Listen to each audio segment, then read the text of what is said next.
Akhirnya dan saya juga beli panci yang besar-besar karena setan sudah ngeset pikiran saya. Jangan cuma bikin berita cuma buat kota Bandung, tapi bikin mendunia. Tuhan, sorry ya, saya udah gak kuat hidup kayak bisa. Ya pokoknya kamu mau andalkan Tuhan, pasti kamu bisa. Di dunia pelayanan itu ternyata kan lebih jahat daripada dunia sekuler. Tapi Ibu udah dipersiapkan dulu ya. Makanya saya bilang terima kasih Tuhan. Ayo mari cari Tuhan kembali, datang kepadanya dan persiapkan hati. Menembus waktu, dalam kasih-Mu, tak terhenti. Shalom, bertemu kembali dengan saya Denny Widya SBC di podcast Menembus Waktu. Ruang di mana kita berhenti sejenak dari hiruk-pikuk dunia untuk melihat kembali jejak langkah, memulihkan hati, dan menatap masa depan dengan iman yang baru. Hari ini, saya sangat bersyukur karena di studio telah hadir seorang wanita yang luar biasa. Beliau bukan hanya seorang ibu yang mengasihi keluarganya, tetapi juga seorang prajurit doa yang berdiri di garis depan pelayanan. Sebagai wakil gembala dari CMC House of Joy, beliau sebagai konselor yang telah memulihkan banyak jiwa dan keberaniannya dalam melayani pelepasan okultisme serta gema shofar yang beliau tiupkan telah menjadi alat Tuhan untuk membuka pintu-pintu yang tertutup. Kita akan berbicara langsung dengan narasumber pada hari ini, Ibu Pendeta Elizabeth Luhartati. Terima kasih Bu sudah hadir. Ibu Elizabeth ini biasanya dikenal dengan nama Ibu Elsa ya Bu ya. Terima kasih Bu sudah hadir di podcast Menembus Waktu. Senang bisa berbincang-bincang dengan Ibu di podcast ini. Apa kabar Bu hari ini? Baik, puji Tuhan. Terima kasih Pak buat undangannya. Ya, suatu kehormatan bagi saya untuk bisa berbagi berkat di podcast ini. Ya, terima kasih Bu.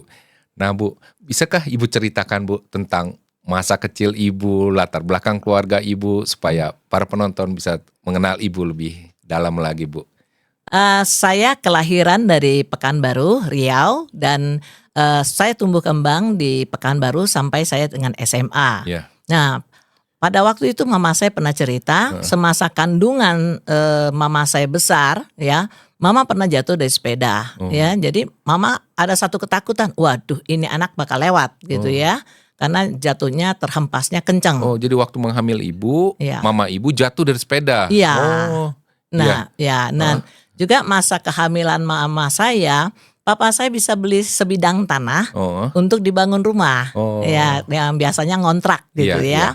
Jadi makanya kenapa nama saya diberikan nama Luhartati dari belakangnya. Lu dari arti dari nama papa. Nah, Ti dari mama Winarti gitu ya. Nah, harta di tengah-tengahnya itu karena papa merasa waktu mama saya mengandung saya membawa berkat. Luar biasa. Jadi dalam masih kandungan sudah membawa berkat ya. Iya, betul. Nah, waktu umur 9 tahun saya juga hampir mati juga, panas tinggi, makanya rambut saya larinya ke putih. Nah, itu saya udah di bawah badan saya itu udah es, terus es lagi. Ya, mama bilang matanya udah putih semua, gitu. Tapi puji Tuhan, ya saya tidak sekolah selama 1 kuartal ya, dulu bahasa kuartal ya, bukan semester. Nah, pada tahun itu tahun 79 kan ada penambahan setengah tahun sekolah. Nah, biasanya jangankan 1 kuartal bolos, 1 bulan aja atau 1 minggu itu dapat skor, nggak boleh ikut ujian. Tapi puji Tuhan ya, waktu itu saya dapat wali kelas ya. Orang banyak bilang itu guru killer, ya.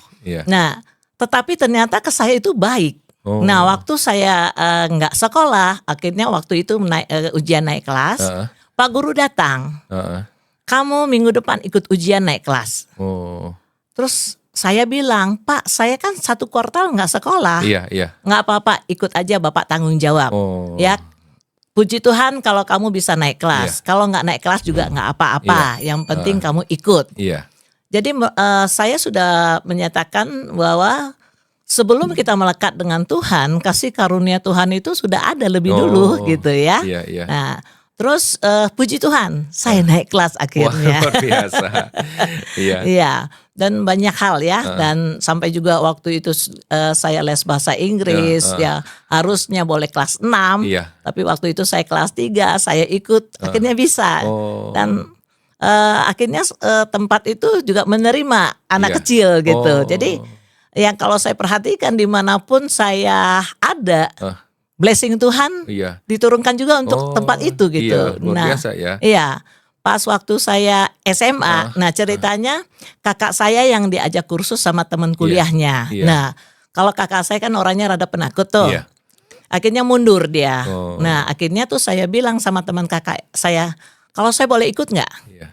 Mana bisa, itu kan sekolah untuk kalangan universitas, SMA aja nggak diterima, apalagi didikannya veteran.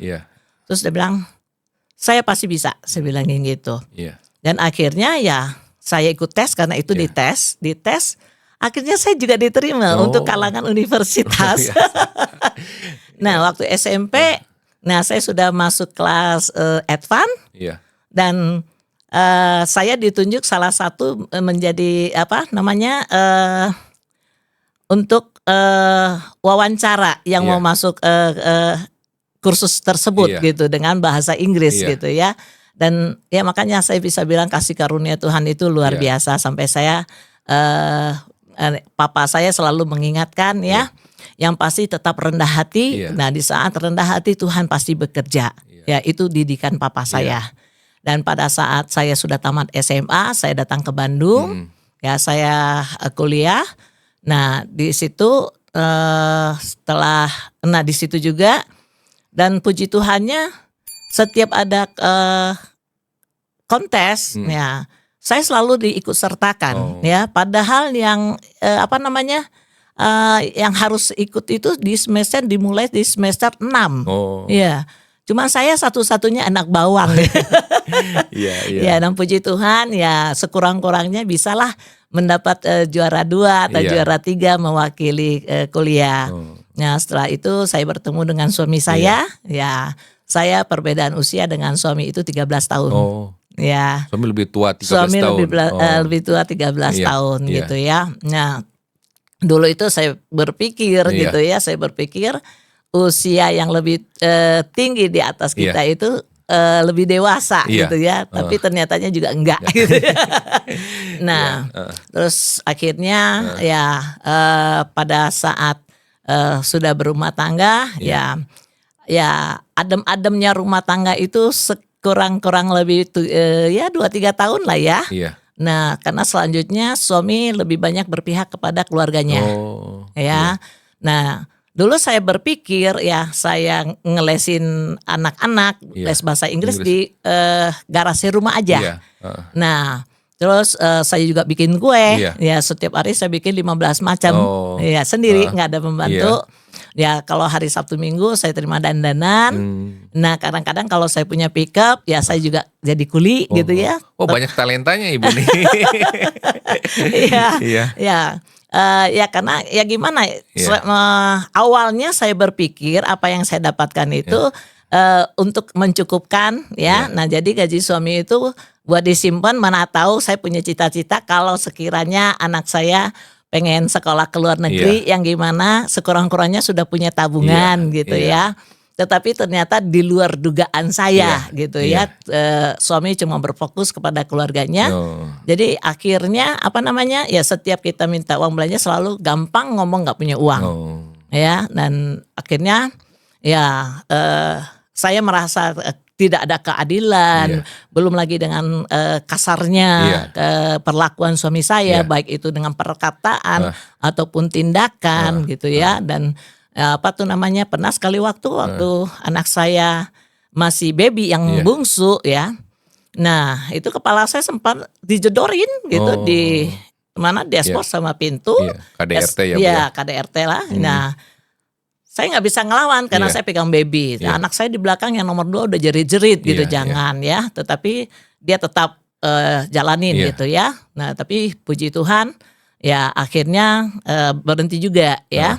Nah, banyak hal ya, setiap hari hal-hal yang mendukakan hati saya, yang punya pikiran bahwa kalau berkeluarga itu bisa dikatakan ya ada take and give-nya, karena kan saya berpatok kepada rumah tangga papa dan mama saya, ya, harmonis dan saling terbuka. Kalau mama saya mau kasih ke keluarga mama, tangan papa yang memberi. Nah, kalau papa mau memberi, tangan mama yang memberi gitu. Bahkan kalau mama saya mau pulang kampung ke Bukit Tinggi, nah papa saya selalu nanya, kamu bawa uang berapa gitu. Nah, mama bilang sekian. Kayaknya nggak cukup. Ini nanti kasih ini segini, ini nanti kasih ini segini, tambah lagi gitu kan. Sementara yang saya dapatkan nggak seperti itu gitu ya, di luar ekspektasi saya lah intinya gitu. Nah, akhirnya saya sudah bisa dikatakan kalau saya flashback ke belakang, saat itu saya sudah sampai depresi akut ya. Cuma kayaknya ya waktu itu belum ngerti ya tentang psikiater gitu ya. Dan akhirnya saya bicara depan kaca. Setiap anak-anak sudah pergi sekolah, suami udah kerja, saya duduk di depan kaca. Nah, bertahun-tahun gitu ya. Akhirnya satu titik di tahun 2000, ya saya sudah nggak kuat, itu di tahun 2000 bulan 5 ya. Yang saya ngomong ke kaca itu, aduh, sampai kapan masalah ini beres ya? Sampai kapan saya akan dapat keadilan? Sampai kapan saya mendapat kekasaran begini gitu ya? Dan sampai kapan saya tidak akan lagi mendengar kata nggak punya uang gitu ya? Dan akhirnya saya diam sejenak. Akhirnya iblislah take over ya my mind ya. Dan akhirnya tercetuslah satu perkataan ya. Masalah nggak selesai-selesai, masalah nggak habis-habis, habisin biang masalahnya gitu. Saya renungkan sejenak, iya ya benar juga ya. Apalagi kan udah capek ya hidup bertahun-tahun seperti ini. Dan di saat kita minta uang, suami paling gampang ngomong nggak punya uang. Tapi di saat saudaranya butuh uang, ya selalu ada, mau berapapun keluar. Kalau saya mau dulunya ya beli mobil, saya tanya kalau dia bawa mobil, ini mobil siapa? Mobil kita. Lambat laun, ini mobil siapa? Mobil gua. Ya, jadi sudah ada pertukaran perkataan gitu ya. Nah, jadi akhirnya ya saya siapkan, saya rencanakan satu eksekusi dan saya beli golok ya, saya minta diasahkan. Ya pokoknya saya bilang sama tukang asah, sekali tebas pokoknya saya bilangin gitu. Oh, sudah sampai ke tahap itu ya Bu ya? Iya, ketertekanan saya gitu karena ketidakadilan ya. Dan akhirnya, dan saya juga beli panci yang besar-besar karena setan sudah ngeset pikiran saya. Jangan cuma bikin berita cuma buat kota Bandung, tapi bikin mendunia. Itu batok, direbus, dagingnya dikasihin anjing. Tulangnya diikat-ikat jadiin krey. Iya. Terus sampai begitu ya. Iya. Nah, saya juga beli tali-tali gitu ya. Dan sudah saya persiapkan hal itu semua. Terus saya bilang sama mama saya. Saya bilang sama mama, "Mama, nanti kalau sekiranya terjadi apa-apa dengan saya titip anak-anak." Saya bilang karena saya nggak percaya ya anak-anak saya dididik sama keluarga suami saya. Saya bilangin gitu. Bu, saat itu orang tua tahu kondisi keluarga Ibu? Saya nggak banyak cerita. Jadi ya itu saya skip semua. Iya. Saya juga nggak ngomong ke orang-orang. Saya juga nggak ya kalau masa itu kan nggak ada yang namanya bapak rohani, bimbingan rohani itu nggak ada. Ya. Jadi Ibu pendam sendiri. Jadi pendam sendiri. Ya itu tadi pelampiasan saya kaca. Ya. Kalau dongeng-dongeng kan cermin siapakah yang tercantik gitu kan. Kalau saya nggak, aduh hidup ini kapan sampai kapan begini gitu kan. Nah terus akhirnya mama saya bilang, apa-apaan kamu? Karena mama tahu kalau saya sudah ngomong pasti saya lakukan. Yang nggak ada tawar menawar. Kalau mama saya sudah tahu adat saya gitu ya. Kamu jangan macam-macam katanya. Karena di benak saya pada saat itu saya cuma ada 2 pilihan.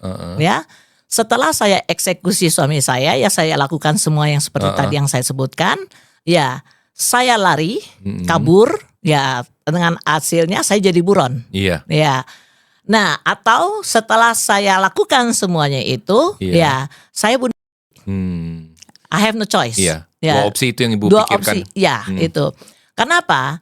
Karena kalau saya pikir saya bunuh diri, yang sudah pasti orang nggak akan banyak tanya tentang Ya selesailah ceritanya udah. Ceritanya dan anak-anak saya juga tidak mendapat predikat kalau mamanya adalah narapidana kalau ditangkap, gitu kan? Ya, kalau bunuh mungkin masih bisa ditutupin lah, ya ceritanya sampai di situ. Dan akhirnya saya udah hitung jam, ya.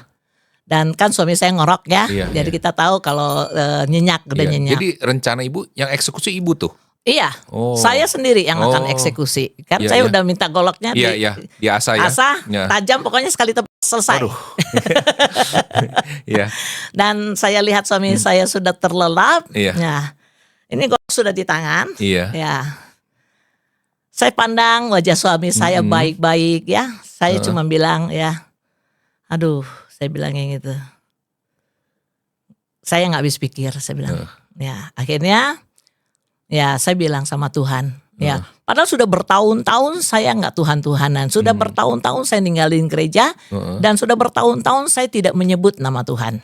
Oh, sejak menikah atau sebelumnya malah? Ya sejak saya bisa dikatakan depresi lah. Oh, sejak itu ya? Iya. Nah akhirnya waktu saya acungkan blok seperti ini, saya cuma bilang, Tuhan, ampun, aku udah nggak sanggup hidup kayak gini Tuhan.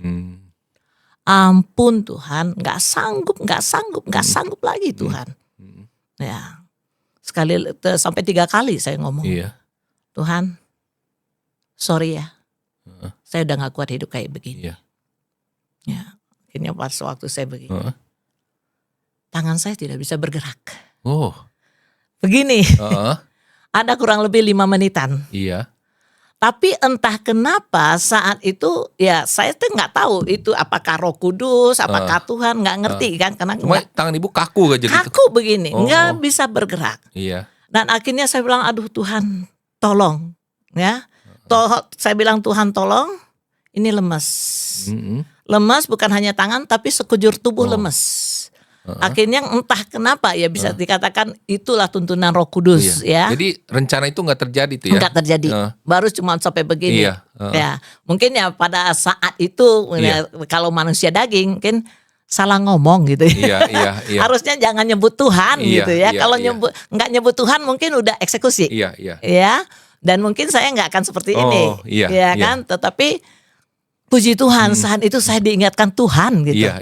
Dan akhirnya karena sekujur tubuh lemas, ya udah akhirnya tuh barang-barang sudah di dapur yang tadinya saya simpan di gudang di dapur, saya kumpulkan, ya saya masukin ke gudang lagi, saya langsung ambil mobil, ya ambil kunci mobil, dan saya langsung pada saat itu saya nggak tahu arah kemana.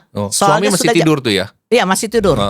Nah kalau suami tidur kan terlelap, mau suara gimana juga dia nggak akan bangun gitu. Nah saya pergi nggak ada tujuan, nggak tahu mau kemana karena sudah jam 1 malam, ya kan.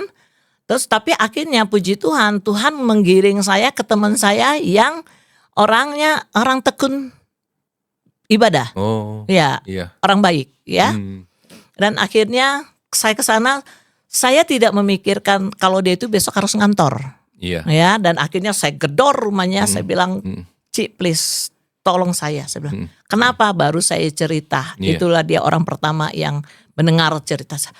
Aduh kenapa kamu gak cerita, dia bilang, ya mau gimana, saya bilangin gitu kan, ya akhirnya saya teman saya itu telepon mama rohaninya, dan besoknya saya disuruh ke ibu rohaninya, dan saya tanya, tante di mana?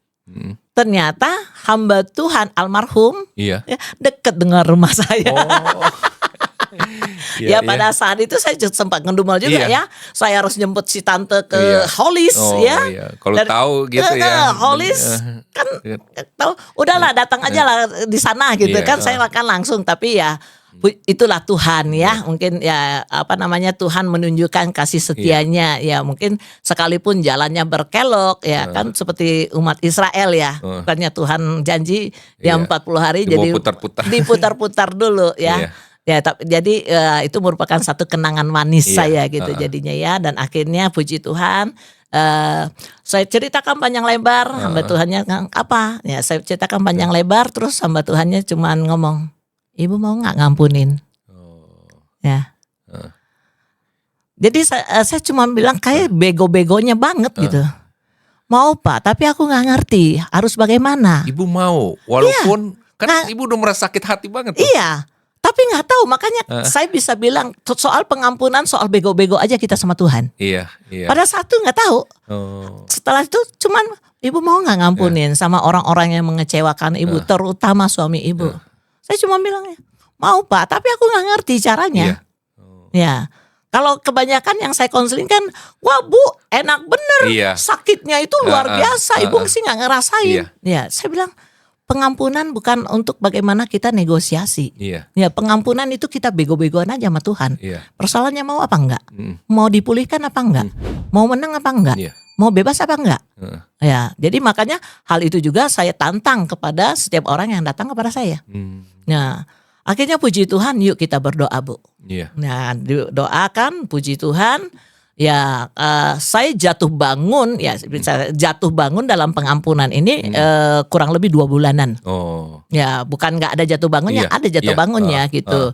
Ya, jatuh bangun 2 bulan, terus saya renungkan, Tuhan kenapa saya jatuh bangun begini? Saya bilangin gitu, aku nggak mau seperti ini Tuhan. Ya, aku mau terus maju di dalam Engkau, sekalipun aku pernah lalai ya di dalam kesetiaanku Tuhan. Akhirnya puji Tuhan, ya Tuhan tidak pernah mengabaikan saya gitu. Karena selama depresi saya itu, saya sampai ngusir pendeta-pendeta yang datang ke rumah saya. Ya, ada ada teman ceritanya. Ya, dia kan nggak tahu masalah saya, cuma ngajak saya ke gereja gitu karena dia lihat saya nggak ke gereja. Terus dia bilang, nih. Terus saya cuma bilang, ngapain lu bawa pendeta ke sini? Gua nggak perlu pendeta, gua perlu damai. Saya bilangin gitu. Udah, saya lihat pagar sebelum saya kunci. Bukannya saya buka pagar Pak, saya ambil kunci, saya gembok. Gua nggak perlu pendeta. Saya bilang gitu. Udah, pulang lu. Gitu. Ada terus bawa, pernah yang saya bantingin pintu juga. Tapi teman saya ini nggak pernah kapok gitu. Nah jadi ya makanya pada waktu Tuhan nyatakan saya dipakai Tuhan, ya pada waktu terakhir selesai dilayani sama almarhum, saya bilang Pak itu ada apa Pak? Apa Pak? Karena saya nggak pernah ada di dunia itu gitu kan? Itu apa Pak? Nggak, ini kembali ke cerita yang tadi Bu. Jadi Ibu mengalami pemulihan dah. Iya, pemulihan. Iya, dan dalam pemulihan itu terbukalah penglihatan itu gitu. Pak, ini ada apa nih Pak? Ini apa? Wah Bu, Ibu mau dipakai Tuhan katanya. Ya, wah Pak, puji Tuhan. Tapi besoknya si hamba Tuhan ini dipindahkan ke lain kota. Pak, gimana Pak? Bapak bilang saya ini dipakai Tuhan, tapi saya bagaimana? Saya belum pernah baca Alkitab. Saya bilang gitu kan. Cara berdoa juga saya belum benar gitu kan. Ibu berdoa, ya, Ibu koreksi diri, apalagi hal-hal dunia yang masih ada, Ibu buang. Nanti Tuhan akan pakai Ibu lebih tajam. Ya, saya mau dan puji Tuhan, ya saya mengkarantina diri ada 6 bulan tuh dari pergaulan dan lain sebagainya. Saya tekunin firman Tuhan, saya latih diri saya untuk berdoa gitu ya. Dan puji Tuhan, ya Tuhan selalu bukakan jalan. Dan akhirnya awal-awal pertama sekali itu saya konseling orang tua.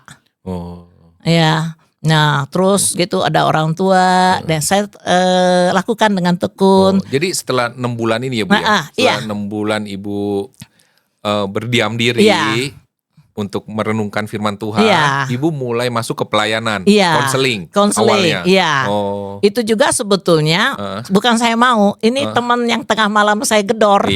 Nah kalau saya kan lapor gitu kan. Ci ini saya sudah beres kata Bapak, saya bilangin gitu kan. Wah puji Tuhan Itu taunya pada besok harinya ada seorang temannya dia telepon. Ya, ini saya butuh yang bisa ngobrol dengan mama saya, tapi udah tua katanya. Ada nggak? Ya, lalu Cici ini bilang ada, langsung gitu. Nah tuh angkat telepon. Besok kamu ngelayanin di sana ya oma-oma. Ci, saya kan belum mengerti arti pelayanan. Saya kan nggak ngerti mau ngobrol sama orang. Bisa Nah, jadi dia merupakan satu motivasi juga bagi saya. Bisa, kamu bisa. Ya, pokoknya kamu mau andalkan Tuhan, pasti kamu bisa. Dan puji Tuhan ya, ternyata apa yang saya keluarkan itu juga adalah firman Tuhan. Padahal saya belum sampai baca di situ. Nah, pas saya baca, waduh, ini semua ternyata dahsyat Tuhan ya. Dan akhirnya ya mulanya ya engkong-engkong, emak-emak. Jadi ibu mulai masuk pelayanan konseling ya. Banyak orang datang untuk konseling ke ibu ya. Iya.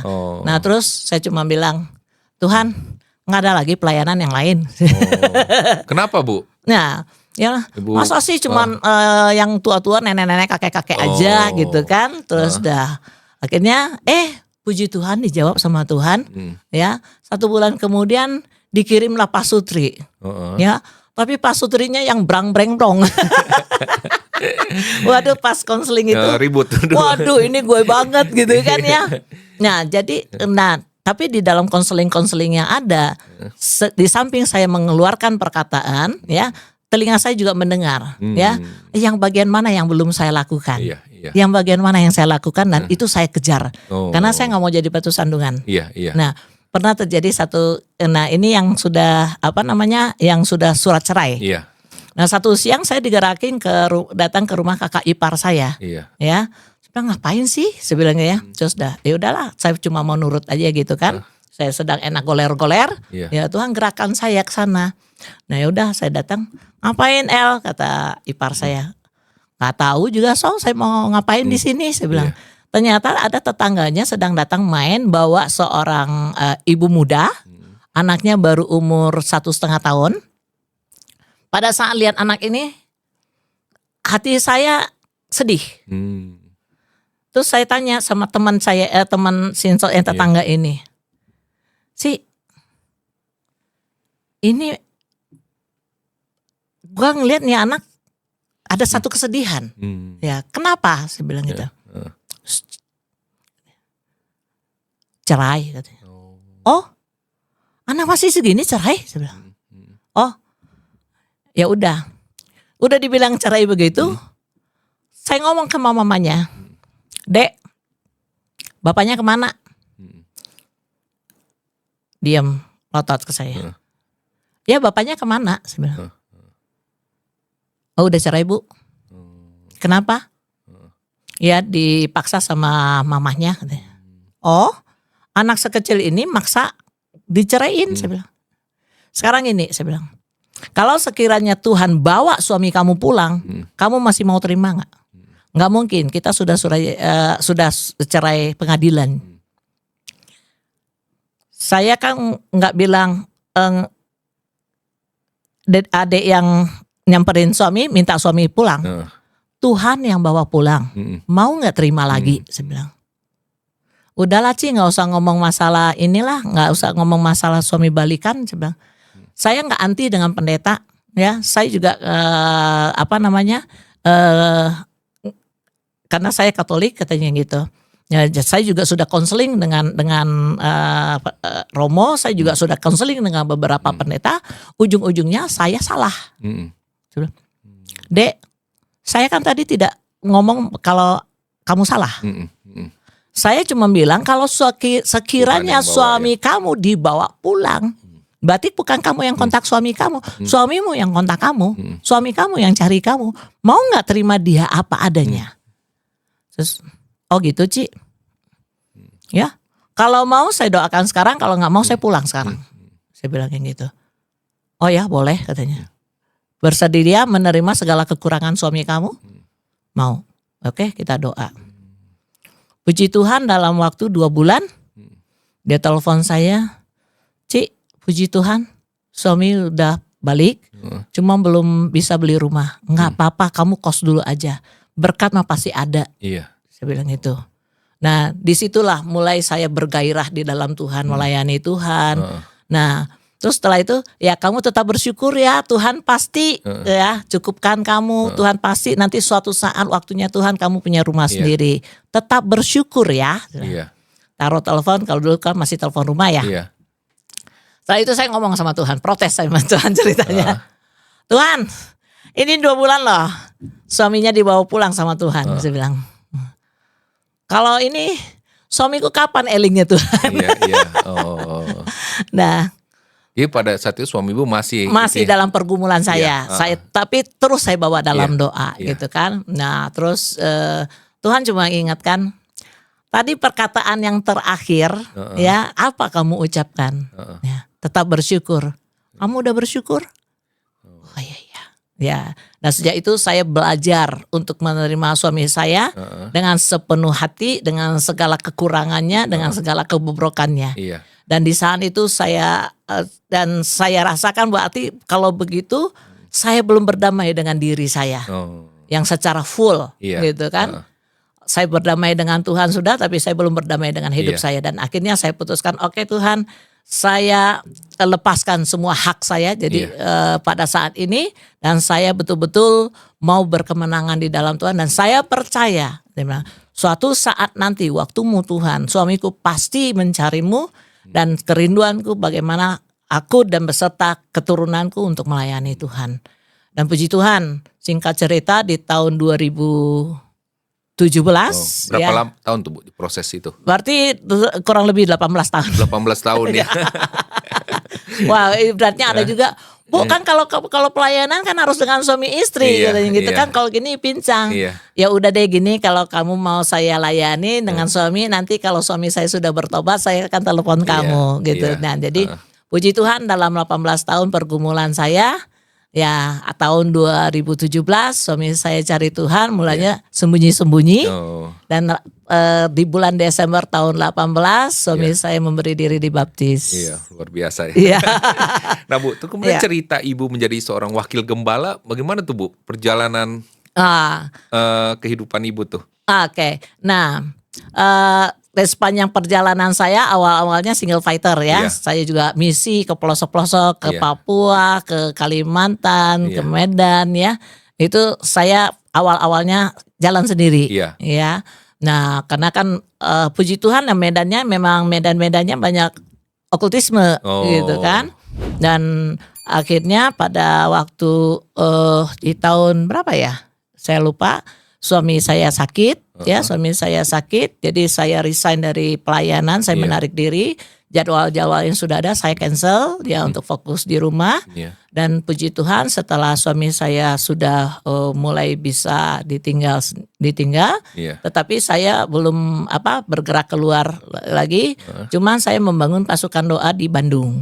Ya, dari orang-orang yang sudah dikonseling ini, mereka bilang, "Ci, bagaimana kalau kita bikin satu kumpulan doa?" Ya, kita kan nggak cukup hanya di monitor aja satu persatu. Bagaimana kita punya komunitas gitu. Akhirnya terjadilah yang komunitas itu diberi nama MDAP, Mesbah Doa Anak Panah. Ya, saya dapatkan visi misi dari Tuhan. Bahkan sampai anak umur 2 tahun itu juga bisa worship. Awalnya orang tuanya kasih HP ya main. Kurang lebih 1-2 lagu, HP-nya udah ditaruh, si anaknya begini sendiri. Ya, anak-anak yang anak-anak SD kelas 5 gitu ya, dikasih suruh bawa PR ya gimana, lambat laun juga tinggalin, mereka bisa berdiri gitu kan. Puji Tuhan, Tuhan anugerahkan saya untuk untuk seluruh generasi ya. Dan akhirnya ya karena saking terasah begitu, dan akhirnya ya saya fokus kepada ya okultisme. Saya sendiri juga nggak tahu ya. Orang bilang banyaknya kalau okultisme ini berlatar belakang pernah ngilmu atau ada garis keturunan yang ini. Kan saya enggak ya. Dan tapi puji Tuhan ya, pada saat Tuhan bukakan mata roh saya, nggak tahu ngelihat segala macam ya, bisa dikatakan setan atau apapun bentuknya, nggak ada rasa takut ya. Tapi malah saya bilang, loh kok aneh ya saya gitu ya. Nggak ada rasa takut yang gimana. Ya saya cuma bilang sama Tuhan, Tuhan ini bagaimana cara penanganannya? Iya. Nah akhirnya ya itu tadi saya belajar dari firman Tuhan ya. Saya lihat dari perjalanan Tuhan Yesus ya, ini menghardik atau segala macam gitu kan. Oh seperti ini dah. Akhirnya saya bertekun, saya berdoa yang intinya ada keintiman ya. Dan puji Tuhan ya, akhirnya ya bahkan bukan hanya ngebebasin orang yang kena santet gitu ya, ataupun yang cuma dukun-dukun biasa saja. Ya puji Tuhan sudah ada beberapa dukun juga yang minta dibereskan, ya karena kan kalau dukun itu kan juga ada level-levelnya, ya. Dan kalau yang sudah tertinggi itu kan yang di bawah itu nggak berani, atau yang selevelnya juga nggak berani, ya. Bahkan dulu ada yang pernah juga yang terikat dengan jenglot, ya itu tuh nggak berani. Nah jadi ada satu anak rohani saya dan sepupunya, ya. Waktu umur 19 tahun sudah belajar karena kepahitan, ya karena cinta ditolak, maka dukun berbicara, iya kan? Dan akhirnya dia sampai belajar ilmu sampai dia bisa dikatakan kalau udah pelihara jenglot itu kan bisa dikatakan udah tinggi. Nah dia mau melepaskan itu, dia, "Mi ini," karena anak-anak rohani saya panggil saya Mami.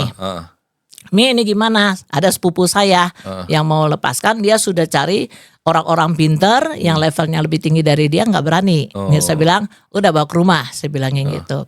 Dan puji Tuhan, saat itu udah beres, dan dia juga sendiri merasakan kelegaan, kelepasan, ya. Jadi banyak orang terkadang takut pelepasan, ya karena apa? Ya harus manifestasi, ya kadang-kadang yang keluarnya rambut, beling, paku gitu ya. Atau mungkin bisa guling-guling atau muntah darah gitu ya. Nah, saya cuma karena saya tahu ya rasanya manifestasi itu seperti apa ya. Saya dulu tenggorokan saya itu bisa dikatakan sakitnya itu sampai 6 bulan rasanya. Dan perut ini rasanya kram. Karena gitu. apa, Du? Ya kan karena menarik keluar kan. Si najisnya itu. Ibu pernah? Ya awalnya yang waktu 2 bulan itu kan. Oh iya. Pelepasan juga jadi ya. Itu kalau saya kan pelepasannya karena sakit hati. Karena sakit hati ya. Nah kurang lebih pelepasan sakit hati. Nah kalau kita itu kan nanti kan didompleng sama setan kan intinya ya. Nah apalagi kalau orangnya yang suka ke dukun, ya pasang susuk dan lain sebagainya. Nah tapi puji Tuhan pada saat Tuhan panggil saya cuma bilang sama Tuhan, "Tuhan aku mau bergerak dalam okultisme ini. Tapi aku gak mau repot Tuhan. Ya dengan manifest yang ada gitu kan. Dan karena banyak orang juga berasumsi, ya kok pelepasan seperti menakutkan gitu kan. Dan apalagi kan Tuhan kalau saya kan banyaknya bergerak sendiri. Nah saya gak punya tim. Dan kalau manifestasi itu kan ya bukan beratnya bukan hanya dia yang capek gitu, saya juga capek gitu kan. Nah, tapi puji Tuhan ya, ada yang manifestasi juga tapi masih bisa ditanganin ya. Nah, kalau saya tidak mau mengatakan, "Oh nanti saya pada waktu doakan kamu nanti akan begini-begini." Saya tidak mau mengintimidasi mereka. Yang ada saya tanamkan, nggak usah takut. Jadi makanya sebelum mereka datang kepada saya waktu kontak, saya bilang, ya persiapkan hati kamu untuk satu kelepasan dari Tuhan, ya. Mulai saat ini kita berdoa, ya. Kamu berdoa, saya berdoa. Nanti pada saat kamu datang, ya, kamu nggak perlu manifestasi. Yang perlu terkadang paling banter merasakan rasa hangat, ada adem, yang gimana. Adalah istilahnya kegerakan roh itu mereka bisa rasakan gitu. Nah jadi saya tidak mengintimidasi mereka di awal. Tapi kan pelayanan okultisme sebenarnya seperti peperangan rohani kan Bu? Iya. Nah ada nggak pernah Ibu mengalami mereka bukan kan ini ada yang datang ya, tapi begitu Ibu ketemu ternyata Ibu tahu nih, dia ada megang suatu gitu loh. Itu jangankan dia datang, waktu by phone aja saya bisa bilang, tahu kamu pernah pasang susuk? Nah, oh iya. Kamu sering ke dukun? Nah, jadi saya sudah tahu. Nah, pas waktu pernah ada satu kali di gereja yang lain, saya bantu ya. Ci nanti abis ibadah jangan jangan pulang dulu. Ada yang mau ada yang mau dilayanin. Oh, kultisme kok, saya bilang. Cici udah kenal orangnya? Enggak. Saya bilangin gitu. Dan terus hikmat Tuhan yang nyatakan, oh ini sudah belajar sampai ke luar negeri kayak di Tibet segala macam gitu kan. Ya, saya bilang ya oke, saya bilangin gitu. Nah pas gitu ketemu muka, ya saya langsungin ngomong, kamu belajar sampai ke Tibet? Kaget. Nah karena kalau kita salah konseling juga tentang okultisme akan hasilnya beda. Karena ini orang pernah konseling ya di gereja pusat saat itu. Dan ujung-ujungnya dia disarankan untuk ke psikiater. Nah makanya membedakan okultisme itu dia punya gangguan jiwa atau dia memang ada roh jahat di situnya, Bu. Bagaimana tuh cara Ibu? Nah, itu kan ada, kan di firman Tuhan kan ada bermacam-macam karunia roh. Ya, dan diantaranya kan ada roh membedakan roh. Nah, puji Tuhan. Ibu punya karunia membedakan roh. Ya. Iya. Jadi Ibu bisa tahu ya. Iya. Nah, jadi wah ini belajar. Ini dari keturunan. Ini bisa gitu ketahuan. Ya, jadi ada hikmatnya. Nah, prosesnya biasanya, Bu, sekali Ibu doakan, dia langsung lepas, ataukah perlu beberapa kali, Bu? Ya. Sebenarnya pelepasan cukup satu kali. Cukup satu kali. Satu kali. Nah, yang ada sebelumnya saya akan kasihkan firman Tuhan. Jadi saya tidak sekonyong-konyong, yuk pelepasan. Bu, saya perlu pelepasan. Saya nggak langsung, ya sini. Enggak. Ya, saya ajak ngobrol dulu. Nah, dan akhirnya saya bisa katakan, kamu mau nggak korban waktu? Ya, memberikan korban yang terbaik untuk Tuhan. Iya. Ya. Atur waktu doa kamu, atur baca firman kamu. Karena saya nggak bisa jaga kamu seperti babysitter 24 jam. Iya. Hanya Tuhan yang bisa jaga kamu. Ingat ya, kan kembalinya roh jahat ada di Matius ya. Iya. Apabila kita apabila keluar, ya dia akan membawa temannya 7 kali lebih banyak dan 7 kali lebih kuat, dan orang itu 7 kali lebih buruk. Iya. Nah, itu saya tekankan. Kalau mau bersedia mengubah gaya hidup, ya, dan ada pembaharuan budi, ya saya akan layanin. Kalau sekiranya dia belum siap untuk melakukan satu pembaharuan hidup, saya nggak mau layanin dulu. Karena dampaknya kan ke dianya juga. Ya. Bagi saya ngelakukannya gampang. Iya. Ya, sebetulnya masalah pelepasan itu sebetulnya nggak perlu berlama-lama. Iya. Ya, paling cepat ya antara 5 sampai 10 menit selesai. Yang lama itu gimana? Menarik hatinya. Untuk melembutkan hatinya, untuk bisa membebaskan, karena kan dia sudah nyaman ya hidup dengan seperti itu. Ya, nah ini kita untuk bisa menggugah hatinya. Yang pada saat itu Tuhan bilang dia banyak kepahitan. Nah, saya bilang gampang lepasin yang ada sama kamu. Kamu punya kepahitan, kamu punya kemarahan, kamu punya kekecewaan. Ya, jangankan kemarahan, kekecewaan, kesel aja itu merupakan pintu celah untuk si iblis masuk, menggunakan pikiran kita. Kan peperangan ada di sini dan di sini. Dua lapangan ini. Iya, pikiran dan hati. Iya. Nah, ini sasaran empuknya iblis. Nah, jadi saya akan tekankan seperti itu. Ya, bukan hanya untuk okultisme saja, tapi untuk yang luka batin juga demikian. Nah, puji Tuhan juga, Tuhan berikan saya anugerah untuk bisa melihat alam bawah sadarnya. Nah, jadi orang yang kerasukan tidak semata-mata karena setan. Ya, orang kerasukan bisa saja memori alam alam bawah sadarnya sedang mempengaruhi dia, karena pada saat itu dia buka celah. Iya. Nah, gitu. Karena pernah ada satu kasus juga. Nah, kalau ini bukan, ini dia ada kekosongan hidup. Ya. Nah, waktu itu datang. Nah, saya bilang, aduh ini anak kosong banget. Kenapa ya? Pada waktu kita berdoa, dia datang pada doa, saya adakan praise and worship. Nah, ini anak ada kekosongan apa? Saya tarik dia. Waktu itu dia sudah umur 30 tahun. Iya. Seumur anak saya. Iya. Yuk berdiri, saya bilang. Lihat mata saya bilangnya gitu. Jadi kalau ada biasanya yang bukan hipnotis ya. Ya, tetapi puji Tuhan memberikan saya sensor gitu kan, untuk sampai kedalaman. Makanya saya berani paksa orang untuk lepasin pengampunan. Udah pengampunan belum? Saya bilang itu. Gue bisa tahu tuh ya. Iya. Jadi saya berani push. Iya, karena bagi saya ya pelepasan itu nggak perlu berulang-ulang datangnya gitu kan. Akhirnya lihat mata saya bilang. Lihat dari kedalaman hati kamu, bukan dengan mata. Ya, beda ya kalau kita lihat dengan mata atau dengan kedalaman hati. Pandang saya. Saya bilang gitu. Dia pandang, terus dia tahan. Saya bilang, nggak usah ditahan. Apa yang keluar dari mulut kamu saat ini kamu keluarkan. Kamu mau menangis, kamu mau menjeritlah. Jadi kita setidaknya pelepasan itu gitu ya. Untuk apalagi untuk yang kekosongan, luka batin gitu. Terus waktu itu ya udah, kamu mau peluk saya peluk aja. Saya bilang karena dia kan seumur anak saya. Kalau laki-laki seumur anak saya nggak masalah gitu. Kamu mau ngomong apa silakan, menjerit apa silakan. Kamu mau peluk saya ya, saya bilangnya. Peluklah. Ya. Begitu dia peluk saya, mama, sekenceng-kencengnya dia teriak, nangis ngucur. Ya, udah keluarkan semua air mata kamu. Sampai kamu ada damai, sampai kamu ada rasa nyaman, ya, nggak ada satu kelegaan, kelepasan. dan kamu merasa terisi, yang selama ini kamu kosong, saya bilang gitu. Terus dia bilang, dan akhirnya dia lepasin, dia selesai. Waktu selesai itu dia ngomong, ya, Bun, boleh ya saya panggil Bunda? Silakan. Ya. Tadi ya saya merasakan Bunda itu seperti mama saya. Saya sekarang ini diurus sama ibu sambung saya, tapi bukan ibu tiri, yaitu kakak dari papa saya. Ya, tapi saya tidak merasakan pelukan uak saya seperti waktu tadi Bunda peluk saya. Kenapa? Waktu saya lahir mamanya meninggal. Jadi dia tidak pernah merasakan kasih seorang mama.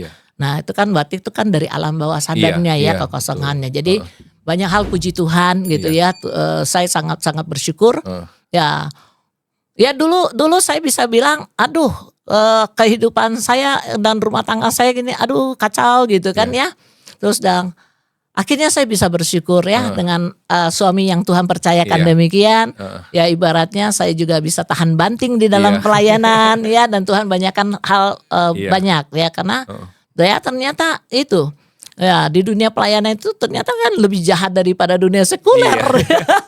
Tapi ibu udah dipersiapkan dulu ya. Makanya saya bilang terima kasih Tuhan buat suami yang kau berikan kepadaku Tuhan. Jadi orang udah mau ngutik-ngutik hati saya ya sudah terlatih ya. Jadi saya bisa bilang ya Tuhan tidak membuat kita menjadi prajurit yang hebat. Ya tetapi Tuhan mau kita menjadi prajurit yang handal, yang bisa dipercaya Tuhan. Luar biasa Bu. Nah Bu, apa pesan Ibu buat para penonton Ibu ya, yang mungkin saat ini sedang mengalami ingin lepas dari okultisme atau punya luka batin, apa yang ingin Ibu sampaikan, silahkan Bu. Oke, untuk seluruh pemirsa yang ada ya, Tuhan itu sangat-sangat menunggu kedatangan kita untuk dipulihkan. Tuhan tidak pernah menutup pintu anugerahnya, sekalipun kita sudah lama lalai dalam kepribadian kita dengan Tuhan, kemelekatan kita dengan Tuhan, kita sudah melepaskan tangan Tuhan dari kehidupan kita. Ayo mari cari Tuhan kembali, datang kepadanya dan persiapkan hati. Nah, kalaupun yang mau pelepasan ya, siapkan hati terlebih dahulu, terutama apa? Untuk mau mengampuni orang-orang yang sudah mengecewakanmu, sudah memandang rendah hidupmu. Engkau mungkin tidak diperhitungkan di dalam kehidupan, baik itu dalam rumah tanggamu, baik itu dalam keluarga besar, ataupun dalam lingkungan rohanimu, ataupun lingkungan sosialmu. Tetapi mari ya, kita berdamai dengan hidup kita sendiri, dan pada saat kita datang kepada Tuhan, kita mau melakukan satu doa pelepasan, baik itu yang luka batin ataupun yang alam bawah sadar ataupun okultisme, yang didukunin, yang disantet, bahkan yang pernah jadi dukun ya, dengan sekejap Tuhan bisa bebaskan Anda semua. Jadi jangan khawatir. Pelepasan bukan sesuatu yang harus ditakutkan. Pelepasan bukan sesuatu yang harus kita pandang horor ya. Kelepasan daripada Tuhan itu indah saudara. Dan saudara akan menyatakan, kenapa enggak dari dulu saya beres hati ya. Dan sekian dari saya. Terima kasih Bu. Nah, pertanyaan terakhir Ibu. Ya. Adakah ayat favorit? Oh, ada dong ya. Apa Bu? Ya. Nah, sesuai dengan panggilan saya, kegerakan saya, yaitu doa, pujian dan penyembahan ya, serta pelayanan pelepasan apapun bentuknya, konseling ya, tiupan shofar juga. Nah, ayat favorit saya ada di Mazmur 71 ayat 7.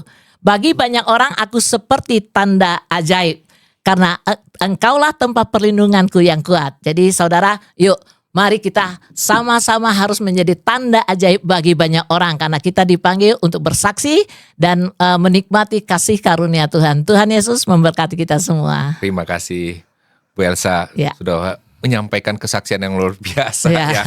Nah Bu, sebelum kita akhiri, mohon kesediaan Ibu untuk berdoa Bu buat para sahabat menembus waktu yang menonton video kita. Oh haleluya, terpuji-pujilah namamu ya Bapa, terpuji-pujilah. Dan kami sungguh yakin dan percaya Tuhan, Engkau sudah mencurahkan anugerah kasih karuniamu, terutama untuk seluruh para pemirsa dari menembus waktu ini Tuhan. Dan apapun yang sudah dinyatakan bagi para pemirsa Tuhan, Engkau Tuhan yang akan menyatakan diri Tuhan. Dan demikian juga untuk seluruh kru yang ada Tuhan, kami percaya berkat-berkat-Mu sudah Engkau nyatakan. Dan terutama pada saat ini yang sakit sudah disembuhkan, yang membutuhkan jalan keluar sudah Engkau nyatakan Tuhan, di dalam nama Yesus Kristus Tuhan. Sepakat kita katakan amin. Tuhan Amin. Yesus memberkati kita semua. Amin. Shalom. Terima kasih. Ya. Biasa. Tuhan berkati ya Pak. Sukses selalu. Amin. Para sahabat Menembus Waktu, kita telah mendengar perbincangan pada hari ini yang luar biasa dari kisah Ibu Elsa. Kita belajar bahwa waktu bukan sekedar deretan angka atau kenangan masa lalu, melainkan sebuah medan di mana Tuhan bekerja untuk memulihkan, membebaskan, dan menggenapi janjinya. Amin.